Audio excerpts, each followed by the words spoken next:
Good morning. അപ്പോൾ നമ്മുടെ ഇന്നത്തെ റെസിപ്പി സാധാരണയിൽ നിന്ന് കുറച്ച് വ്യത്യസ്തമായ രീതിയിലുള്ള ഒരു കടലക്കറിയാണ്. നമ്മൾ തേങ്ങാപ്പാലൊക്കെ ചേർത്തിട്ടാണ് ഈ ഒരു കടലക്കറി ഉണ്ടാക്കുന്നത്. ഈ ഒരു കടലക്കറി നമുക്ക് കറുത്ത കടലയിലും ചെയ്യാം, വെള്ള കടലയിലും ചെയ്യാം. പക്ഷെ കൂടുതൽ ടേസ്റ്റ് കറുത്ത കടലയിൽ ചെയ്യുമ്പോഴാണ്. ഈ കടലക്കറി നമുക്ക് പുട്ടിൻ്റെ കൂടെയും അപ്പത്തിൻ്റെ കൂടെയും ഇടിയപ്പത്തിൻ്റെ കൂടെയും പൊറോട്ടയുടെ കൂടെയും ചപ്പാത്തിയുടെ കൂടെയും ഒക്കെ സൈഡ് ഡിഷായിട്ട് കഴിക്കാവുന്നതാണ് കേട്ടോ. അപ്പോൾ നിങ്ങൾ ഇങ്ങനെ ഒരു കടലക്കറി ഉണ്ടാക്കി നോക്കിയിട്ടില്ലെങ്കിൽ ഉറപ്പായിട്ട് ഒരു പ്രാവശ്യം ഒന്ന് ട്രൈ ചെയ്ത് നോക്കണേ. നമുക്ക് എങ്ങനെയാണ് നമ്മുടെ ഈ ഒരു കടലക്കറി തയ്യാറാക്കുന്നത് നോക്കാം. നമുക്ക് നമ്മുടെ ഇൻഗ്രീഡിയൻസ് നോക്കാം. നമ്മളിപ്പോൾ 1 കപ്പ് കറുത്ത കടല വെള്ളത്തിൽ ഓവർനൈറ്റ് സോക്ക് ചെയ്ത് എടുത്തിട്ടുണ്ട്. അതിപ്പോൾ ഞാൻ കഴുകി വൃത്തിയാക്കി വെച്ചിട്ടുണ്ട്. പിന്നെ എടുത്തിരിക്കുന്നത് 2 വലിയ സവോളയാണ്. ഇത് നമുക്ക് കുറച്ച് അരയ്ക്കാനും വേണം സവോള, അതുപോലെ തന്നെ ബാക്കി വഴറ്റാനും വേണം. പിന്നെ ഒരു വലിയ പീസ് ഇഞ്ചി എടുത്തിട്ടുണ്ട്. അതുപോലെ തന്നെ നമ്മുടെ എരിവനുസരിച്ച് പച്ചമുളക് എടുക്കാം. ഞാനിപ്പോൾ ഒരു 6 പച്ചമുളക് എടുത്തിട്ടുണ്ട്. പിന്നെ നമ്മൾ എടുത്തിരിക്കുന്നത് കുറച്ച് പട്ട, ഒരു 3-4 പീസ് പട്ട എടുത്തിട്ടുണ്ട്. ഇത്രയുള്ള പീസിൽ 3-4 പീസ് പട്ട എടുത്തിട്ടുണ്ട്. പട്ട കുറച്ച് വേണം. ഒരു 1/2 ടീസ്പൂൺ കുരുമുളക്, 1 ഏലക്ക, 4 ഗ്രാമ്പൂ. ഏലക്കയും ഗ്രാമ്പും കുറച്ച് മതി, കുരുമുളകും പട്ടയാണ് കൂടുതൽ വേണ്ടത്. 1 ടീസ്പൂൺ പെരിഞ്ജീരകം, നമ്മുടെ വലിയ ജീരകം, ഫെനൽ സീഡ്സ്. അപ്പോൾ ഇത്രയാണ് നമുക്ക് വേണ്ടത്. പിന്നെ വേണ്ടത് തേങ്ങാപ്പാലാണ്. തേങ്ങയുടെ 2-ാം പാലും വേണം, 1-ാം പാലും വേണം. തേങ്ങയുടെ 2-ാം പാല് 1.25 കപ്പും 1-ാം പാല് 1/2 കപ്പുമാണ് വേണ്ടത്. അപ്പോൾ ആദ്യം നമുക്ക് ഈ കടലയൊന്ന് ഉപ്പ് ചേർത്ത് വേവിച്ചെടുക്കാം കുക്കറിൽ. അതിനുശേഷം നമ്മുടെ മസാല പ്രിപ്പയർ ചെയ്തെടുക്കാം. മസാല എന്ന് പറഞ്ഞിട്ടുണ്ടെങ്കിൽ നമ്മളിതെല്ലാം ചേർത്തൊന്ന് ഒരുവിധം ഒതുക്കിയെടുക്കാൻ. നന്നായിട്ട് അരഞ്ഞ് പേസ്റ്റായി കിട്ടരുത്, പക്ഷെ ഒന്ന് ചതച്ച പോലെയും ആയി കിട്ടരുത്. അതിനിടയിലുള്ള ആ ഒരു എന്താ പറയുക, ഒരു നന്നായിട്ട് അരയുന്നതിനും ചതയ്ക്കുന്നതിനും ഇടയിലുള്ള പരുവത്തിലാക്കി എടുക്കണം. അത് ഞാൻ കാണിച്ചു തരാം. അപ്പോൾ ഞാൻ ആദ്യം കടല കുക്കറിൽ വേവിക്കാൻ വെക്കട്ടെ. നിങ്ങളുടെ കയ്യിലുള്ള കടലയുടെ കുക്കിംഗ് ടൈം അനുസരിച്ച്, എൻ്റെ കയ്യിലുള്ള ഈ ഒരു കടല 6 വിസിൽ വരുമ്പോൾ കുക്കായി കിട്ടും. അപ്പോൾ അതനുസരിച്ച് ഞാൻ 6 വിസിൽ വരുന്നത് വരെയാണ് കുക്ക് ചെയ്തെടുക്കുന്നത്. നിങ്ങളുടെ കയ്യിലുള്ള കടല എത്ര വിസിൽ വരുമ്പോൾ കുക്കായി കിട്ടുന്നു അത്രയും വിസിൽ വരുന്നത് വരെ കുക്ക് ചെയ്തെടുക്കുക. അതിനുശേഷം കംപ്ലീറ്റ് പ്രഷർ പോയി കഴിഞ്ഞിട്ട് കടലയുടെ വെള്ളം മാറ്റിയിട്ട് നമുക്ക് കടല മാത്രം മതി. കടല വേവിച്ച വെള്ളം ചേർത്തിട്ടല്ല നമ്മൾ ഈ ഒരു കറി റെഡിയാക്കുന്നത്. തേങ്ങാപ്പാലിലാണ് കടല ബാക്കിയുള്ള കുക്കിംഗ് ചെയ്യുന്നത്. അപ്പോൾ കടല വേവിച്ച വെള്ളം മാറ്റിയിട്ട് അല്ലെങ്കിൽ വെള്ളം വറ്റിച്ചെടുത്തിട്ടാണ് നമ്മൾ ഈ ഒരു കറി തയ്യാറാക്കിയെടുക്കുന്നത്. അപ്പോൾ വെള്ളം വറ്റിച്ചെടുത്താൽ മതി എന്നുണ്ടെങ്കിൽ അങ്ങനെ ചെയ്യാം, ഇല്ലെന്നുണ്ടെങ്കിൽ ആ വെള്ളം മാറ്റാം. വറ്റിച്ചെടുക്കുകയാണ് കൂടുതൽ നല്ലത്. അപ്പോൾ ഞാനിപ്പോൾ കടല വറ്റിച്ചെടുക്കാൻ പാകത്തിനുള്ള വെള്ളം, ഒരു 1.5 കപ്പ് വെള്ളം ചേർത്തിട്ടാണ് വേവിക്കാൻ പോകുന്നത്. അപ്പോൾ നമ്മുടെ മസാല ചതച്ചെടുക്കാൻ വേണ്ടിയിട്ട് മിക്സിയുടെ ജാർ എടുത്തിട്ടുണ്ട്. നിങ്ങൾക്ക് ചതയ്ക്കുന്ന കല്ലിൽ ചതയ്ക്കാം, പക്ഷെ അത് കൂടുതൽ സമയമെടുക്കും നന്നായിട്ട് ചതച്ചരച്ചെടുക്കാനായിട്ട്. നമുക്ക് മിക്സിയുടെ ജാറിലേക്ക് നമ്മൾ എടുത്തു വച്ചിരിക്കുന്ന പട്ടയുടെ പീസുകൾ, അതുപോലെ തന്നെ ഏലക്ക, ഗ്രാമ്പു, കുരുമുളക്. നമ്മളിതിലേക്ക് വേറെ എരിവിന് മുളക് പൊടിയൊന്നും ചേർക്കാത്തതുകൊണ്ടാണ് 1/2 ടീസ്പൂൺ കുരുമുളക് ചേർക്കുന്നത്.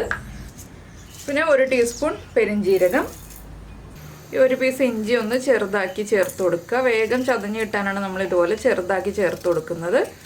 ഇത്രയും ചേർത്ത് മിക്സിയിൽ ഒന്ന് കറക്കി എടുത്തതിന് ശേഷം വേണം നമുക്ക് സവോള ചേർത്ത് ബാക്കിയുള്ള അരപ്പ് അരച്ചെടുക്കാനായിട്ട്. അപ്പോൾ ഇതൊന്ന് കറക്കിയെടുക്കട്ടെ. ഇപ്പോൾ കണ്ടോ, നമ്മുടെ മസാലകളൊന്ന് ചതഞ്ഞ് വന്നിട്ടേ ഉള്ളൂ. പെരിഞ്ജീരകമൊക്കെ ഒന്ന് ചെറുതായിട്ട് പൊടിഞ്ഞ് വന്നിട്ടേ ഉള്ളൂ. ആ ഇഞ്ചി മാത്രം ഒന്ന് തരിതരിപ്പായിട്ട് വന്നിട്ടുണ്ട്. ഇനി നമുക്കിതിലേക്ക് നമ്മൾ എടുത്തു വെച്ചിരിക്കുന്ന സവാളയുടെ ഒരു 1/4 ഭാഗം ചേർത്ത് കൊടുക്കാം. 1/4 ഭാഗം മതി. അപ്പോൾ നന്നായിട്ടൊന്ന് അരഞ്ഞ് കിട്ടും. ഫൈൻ പേസ്റ്റായിട്ട് അരയ്ക്കേണ്ട, വെള്ളം ചേർക്കേണ്ട. ഇടയ്ക്ക് ഒരു സ്പൂൺ കൊണ്ടൊന്ന് ഇളക്കി എടുത്തിട്ട് ഒന്ന് അരച്ചെടുത്താൽ മതി. ഇനിയിപ്പോൾ നമുക്കൊന്ന് അരച്ചെടുക്കാം. ഇപ്പോൾ കണ്ടോ, ഇതുപോലെയാണ് ഞാൻ നമ്മുടെ മസാല അരച്ചെടുത്തിരിക്കുന്നത്. ഇത് നമുക്കിനി മാറ്റി വയ്ക്കാം. ഇനി നമ്മുടെ കുക്കറിൻ്റെ പ്രഷർ പോയി കഴിഞ്ഞിട്ട് സവാളയൊക്കെ വഴറ്റിയിട്ട് നമുക്ക് ബാക്കിയുള്ള കാര്യങ്ങളൊക്കെ ചെയ്യാം. അപ്പോൾ ഇത് മാറ്റി വയ്ക്കട്ടെ. അപ്പോൾ നമ്മുടെ കടല കുക്കായിരിക്കുന്നുണ്ട്. നമുക്ക് വേറെ പാൻ വെച്ചിട്ട്, ഞാനിപ്പോൾ വേറെ പാൻ വെച്ചിട്ട് അതിലേക്ക് വെളിച്ചെണ്ണ ചേർത്തിട്ടുണ്ട്. വെളിച്ചെണ്ണയിലേക്ക് നമുക്ക് 1 ടീസ്പൂൺ കടുക് ചേർത്ത് കൊടുക്കാം. കടുക് ഒന്ന് പൊട്ടി തുടങ്ങട്ടെ. ഇപ്പോൾ നമ്മുടെ കടുക് പൊട്ടിക്കൊണ്ടിരിക്കുന്നുണ്ട്. നമുക്കിതിലേക്ക് ഇനി ചേർക്കേണ്ടത് ഒരു 4 വറ്റൽമുളകാണ്. നമുക്കിനി വറ്റൽമുളകും കൂടി ചേർത്ത് കൊടുക്കാം. വറ്റൽമുളക് ചേർത്ത് ഒന്ന് ഇളക്കി കഴിയുമ്പോൾ തന്നെ നമുക്കിതിലേക്ക് നമ്മൾ കട്ട് ചെയ്ത് വെച്ചിരിക്കുന്ന സവോള ചേർത്ത് കൊടുക്കാം.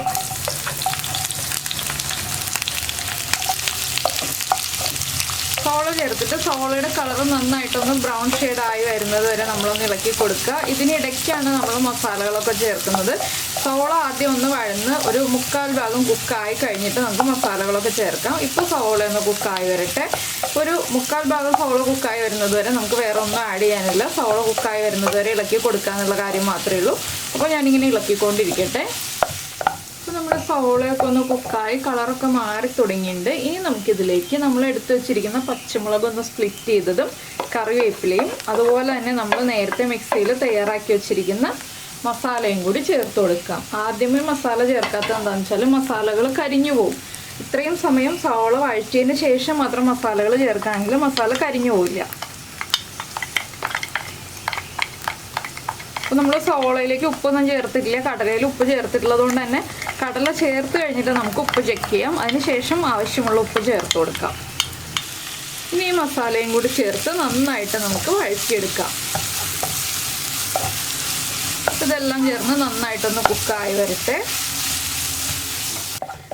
നമ്മുടെ സവോളയൊക്കെ നന്നായിട്ട് വഴറ്റി ഈ ഒരു കളറായിട്ടുണ്ട്. ഇനി ഇതിലേക്ക് നമുക്ക് കടല ചേർത്ത് കൊടുക്കാം. കടലയിൽ നിന്ന് ഞാൻ വെള്ളമൊക്കെ മാറ്റിയിട്ട് കടല മാത്രമാണ് ചേർക്കുന്നത്.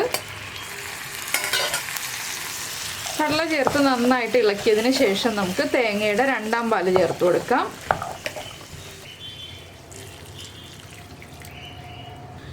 ഇനി തേങ്ങയുടെ 2ാം പാലിൽ കിടന്ന് കടലയൊന്ന് നന്നായിട്ട് തിളച്ച് ഒന്ന് കുക്കാവണം.